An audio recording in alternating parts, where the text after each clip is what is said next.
হয়তোবা ভালো গানটা মানুষ কম শোনে, কিন্তু ভালো গানটা অনেকদিন থেকে যায়। রবীন্দ্রনাথের গানটা সবাইকেই টানে। ভেঙে মোর ঘরের চাবি নিয়ে যাবি কে আমারে। রবীন্দ্রনাথের গান গেলে কেমন সাড়া পাচ্ছেন? ভালো সাড়া পাচ্ছি। আমার কাছে সবচেয়ে স্পেশাল হচ্ছে আমি ২০ বছর পর গান করেছি। অনেক ভয় ছিল, অনেক উৎকণ্ঠা ছিল। সবকিছু মিলে গানটা যে এতটুকু সাড়া পাবে, এটা আমার জন্য আসলে অনেক পাওয়া হয়ে গেছে। আমি যে পরিবারে বড় হয়েছি, এটা একটা কালচারাল ফ্যামিলি। আমার গানে হাতেখড়ি আমার মায়ের কাছে। তো তারপরে হলো কি যে মাঝখানের সময়টা আমি যেহেতু একটু বেশি ফ্যামিলি ওরিয়েন্টেড মানুষ, আমার বাবা-মা একটু ব্যস্ত হয়ে গেলেন তাদের কাজ নিয়ে। আমার সাথে হয়তোবা সব জায়গায় যাওয়া হতো না। এটাও একটা কারণ ছিল। তারপরে আমার পড়াশোনা ছিল। আমি যখন ইউনিভার্সিটিতে ভর্তি হয়েছি তখন একটা সময় গেল। তারপরে বিয়ে করলাম, সন্তান হলো। পরিবার গুছাতে আসলে গানটা আর হয়ে ওঠেনি আরকি। আমার জন্মের পর থেকেই আমি পরিবারে দেখছি একটা খুবই সুন্দর মানে কালচারাল এনভায়রনমেন্ট। আমার নানা ভাই গান করতেন। আমার মা গান করেন, আমার ৩ মামা তারাও গান করেন। তো সেখান থেকেই আসলে গানের শুরুটা। গান শিখেছি যদি বলি, ১ম শেখা মায়ের কাছে। তারপরে তো আ বিভিন্ন ইনস্টিটিউট, ওস্তাদ তাদের কাছে শেখা। বুলবুল ললিতকলা একাডেমিতে নজরুল এবং ক্লাসিক্যালের উপরে আমি কোর্স কমপ্লিট করেছি।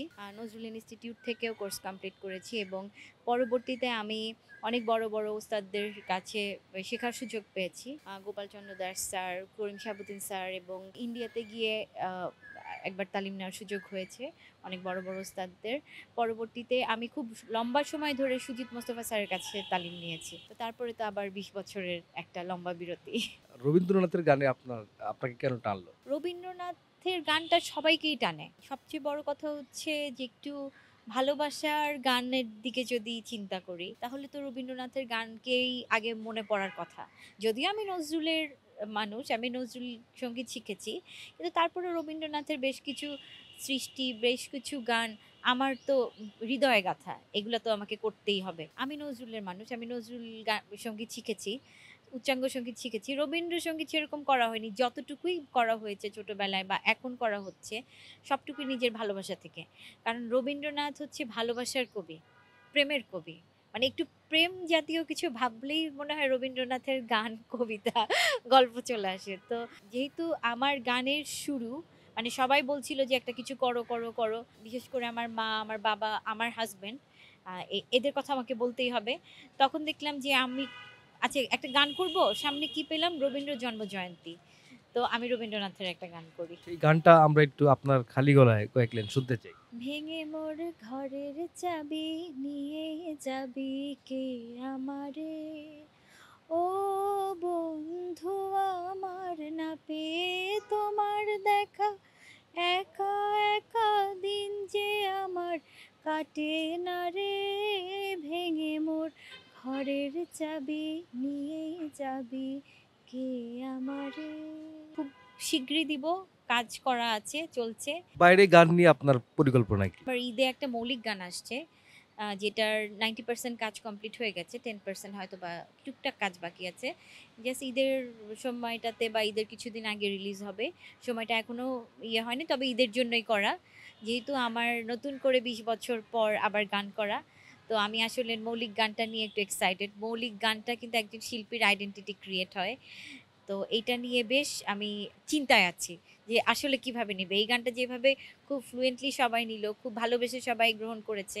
আমার মৌলিক গানটাকে কিভাবে গ্রহণ করবে সেটা নিয়েও একটু চিন্তায় আছি। তবে আমি আশাবাদী মৌলিক গানটা সবারই পছন্দ হবে।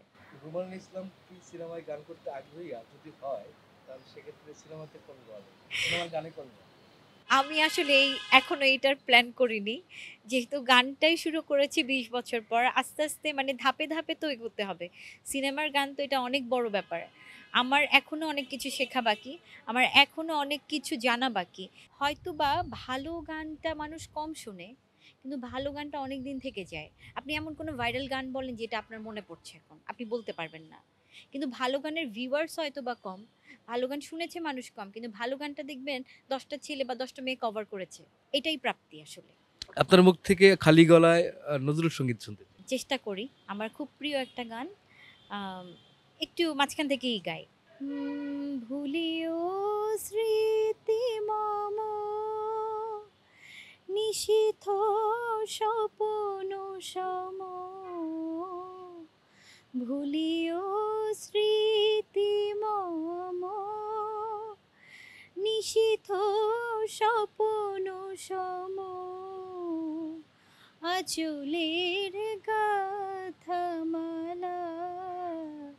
ফেলিও পথ পরে বাহিরে ঝড় বহে নয়নে বাড়ি ঝরে শাওন রাতে যদি স্মরণে আসে মোরে বাহিরে ঝড় বহে নয়নে বাড়ি ঝরে শাওন রাতে যদি